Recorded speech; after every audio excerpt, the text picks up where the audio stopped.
All right, welcome back to Buffalo Plus. Mike Catalana, Dan Fates. I am Jenna Cottrell. We're talking day 7 of Bill's training camp here at Fisher. We're going to talk all about it, but before we do, please be sure to like, comment, and most importantly, subscribe to the Buffalo Plus YouTube channel if you enjoy our stuff. All right, let's break down day 7. A little feisty, a little action, a little skirmish going on.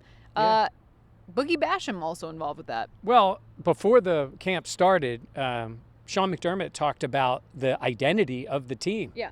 They're fighters with each other. Yeah. I mean, today, look, it's short. Yeah. It's not anything that's causing a problem in the locker room behind us. But that was a fight, at least in terms of punches. Yeah. Like, this was not pushing a shot. I'm looking at Boogie Basham. I'm like, Boogie. I mean, there were punches thrown. Yeah. Again, didn't cause a problem. It was broken up within 30 seconds or so. Yeah. But there was a couple of them. There's one again later. I know it's hot.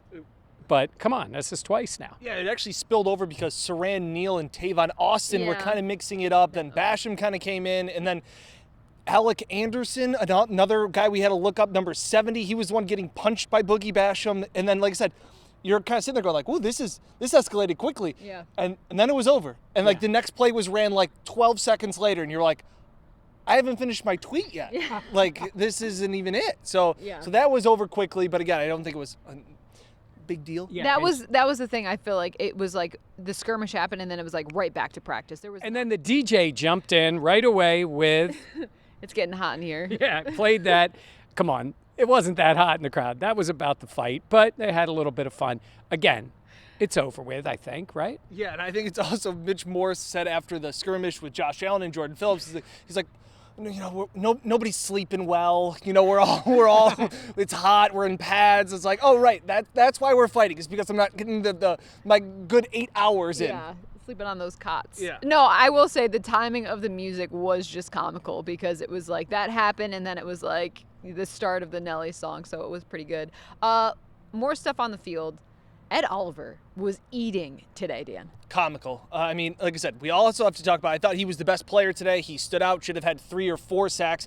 He got past Van Rotten into the backfield before Van Rotten was even out of his stance a few times. He was comical in the sense of he was joking around, almost making light of how much he was dominating. Yeah. And like I said, there are concerns about the offensive line because another guy, Tommy Doyle, went down and left practice today. There are a lot of injuries on that offensive line. They're continuing to pile up. It's hard to evaluate the offense because the defense has been dominating because of guys like Ed Oliver. Yeah, when we watch it, Jenna, you see when a guy makes that play and you wonder what would have been the result of that play if there was contact. And sometimes you can guess or you can tell. But Dan, I think Ed's physical movements after he got past him when he was just riding through. As he's running by Josh Allen, basically knowing I can't touch 17. If this was a game, I would have laid out the quarterback. Yeah. And we got to talk to him after practice, and I feel like we've talked so much about the addition of Von Miller and what that will bring to this defense, but also the fact that, you know, Von Miller specifically mentioned, you know, I'm going to be playing next to Ed Oliver, and what that meant, and you were the one that asked that question of like what that means to Ed Oliver. Yeah, I mean, come on. He played next to Aaron Donald before. Who is the guy when Ed was drafted because they're the same height, same weight physically. Now, there is no one like Aaron Donald. And he is an all-timer at the top 1, 2, 3, wherever you want to put him on the defensive line, maybe in the history, certainly, of the NFL. But Ed Oliver plays that. They're not similar players, but they're the similar size. And when he's coming off of playing with Aaron Donald, and he's like, I like this, you know, Ed Oliver. I know of him. I know the way he plays.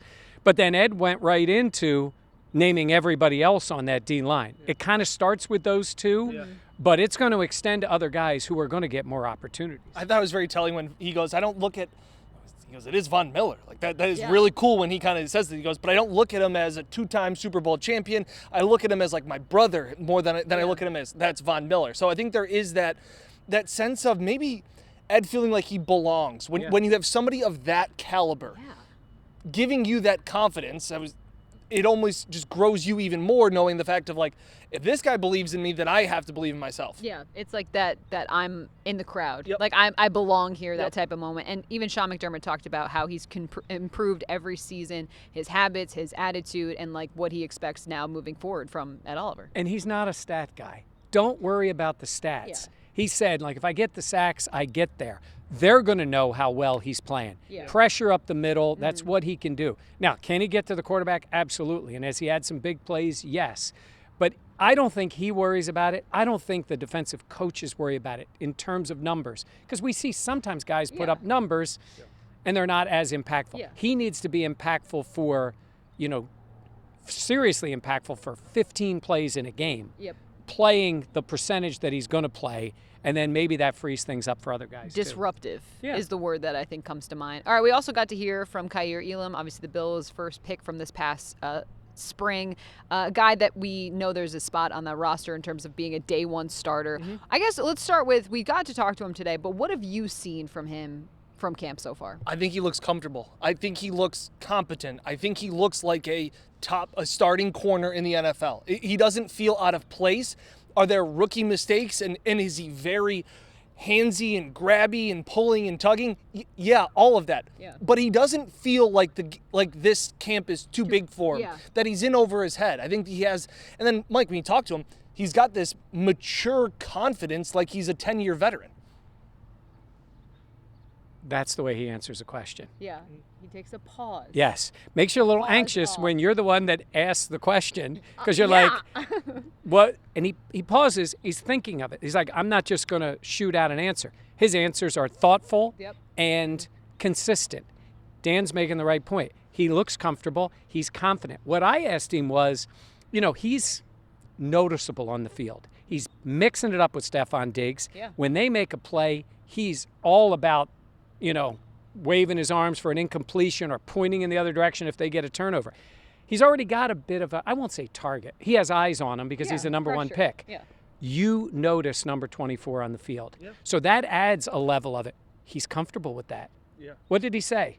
That's who he is. That's who he is. A BU type of thing, which I really liked. And I did ask him, like, he's obviously been around football his whole life, but what has been different about him coming to this camp in the NFL? And he's like, yeah, it's not college ball. Like Stephon Diggs is really good. Gabe Davis is really good. So I liked how he reflected. And 17 is really good. Yeah. I mean, 17 is, he was like, never seen anybody like him. Best quarterback. I mean, SEC's had good players. There's good teams. Yeah. They don't have Josh Allen. No. And so that makes him better. All right, who today stood out for you on offense? Isaiah McKenzie. Jesus. I mean, we're getting to the point now where it said Josh is looking to go to number 6. Yeah. He doesn't feel like this, like, okay, everybody's covered, now I guess I'll just check it down. Like, there are plays that are designed for McKenzie. He's getting open, and Josh is finding that comfort level continues to grow on a daily basis, and I sound like a broken record, but McKenzie has just done it time and time again. But Sean McDermott was asked about that today, of him being more of a role in this offense and having a bigger kind of share of the snaps and what that would mean for him. And I thought it was interesting, just the fact that he said, like, yeah, he's going to get more touches, but there's also a lot that comes with it, the game planning, all of those things. That's been a consistent thing when we've asked people about Isaiah McKenzie. We would joke with people about him being that guy. And even McDermott said, yeah, he's got the jokes, he likes to talk. Confidence. Yeah. But they go right to the idea that he's confident and he's ready to play football. Like, I think there's a difference in Isaiah this year. We've been around the guy a little bit. Yeah. We've enjoyed seeing the way he's contributed. There's a difference between being that extra guy and almost like, wow, McKenzie had 4 catches for 7. Yeah. He's going to be dependent on more. He's going to be a regular guy, and I kind of think he's more mature that way. I think it's taken as a football player. I think it's taken him this time. Yeah. And the trust that he's built to get to where he is, and now expecting a bigger role out of him. All right, for you, was there a guy that stood out on offense? In a different way, and we asked KAIIR Elam about it. He was asked about it today. It's Gabe Davis. I love watching Allen and he with the back shoulder throws. Dan's talked a lot about, and this is true, where what's the next step for Gabe. Now, he's made a few of those plays, but that is a lethal play. Yeah. Like, Elam knows, man, I had good defense. He even said, like, that's the moment when you just sort of go back and go, he says, all right, KAIIR, you did your job. Like, that's Josh Allen. It's the NFL. But that is such a timing thing, and they see each other. They know when it's coming. Boy, if that becomes a thing where they really can rely on that, when I say lethal, you need 7 yards, you're going to get 7 yards. Go ahead and try to cover him differently. So I've been noticing those things, and I really saw it a few times today. Davis had a really nice catch. I think I was standing next to you down the sideline. I can't remember who was in coverage, but it was like that type of catch where you're like, okay, like that is an NFL player type of catch. Right in, got his feet in, all that stuff. Khalil Shakir also had a really nice catch that I saw today, once again down the sideline. And I know he's a rookie, but he's just someone to me that has stood out and you've even talked about it, the way he goes out and grabs the ball when he catches it. That was another catch that I saw. I was like, all right, I was impressed by him today. What else stands out to me is the massive difference between Josh Allen and the rest of the Bills quarterbacks. When there's a bad throw, it's never from 17. And it is a drop-off. Barkley and Keenum were both picked off today on bad throws. And the other one I wanted to point out to, maybe one of the plays of the day, breaking news. Tremaine Edmonds had an interception, dropped into coverage, and made a splash play. Wow. He can do it. Yeah. Well, we've been hearing about that. Apparently. And we know that he can. The other guy I want to mention, when I watch, I think they really want Saran Neal on the field more. Yeah. We've seen him line up on the outside. He's a physical player. He's a great athlete. I remember talking to Micah Hyde and Jordan Poyer when they asked about like the athletes on the team. They're like, he's the best athlete on the team. I think they want to see him out there. And again, maybe they're getting more opportunities on the outside right now because Trey White's still not back. But that's a guy I got my eye on too, to see where he evolves in this defense. I would agree with that. I feel like you've seen a more concerted effort of getting him out there on the field. That is our Day 7 coverage. Please be sure to like, comment, and like we said, subscribe to the Buffalo Plus YouTube channel if you enjoy our work. Honestly, we've had great feedback. We've really enjoyed being able to put these daily recaps together for you all. So again, if you enjoy, please give us a thumbs up. It helps us out so much. For Mike and Dan, I am Jenna. We will be back here tomorrow for Day 8 from Bills training camp at Fisher. For now, thanks for watching Buffalo Plus.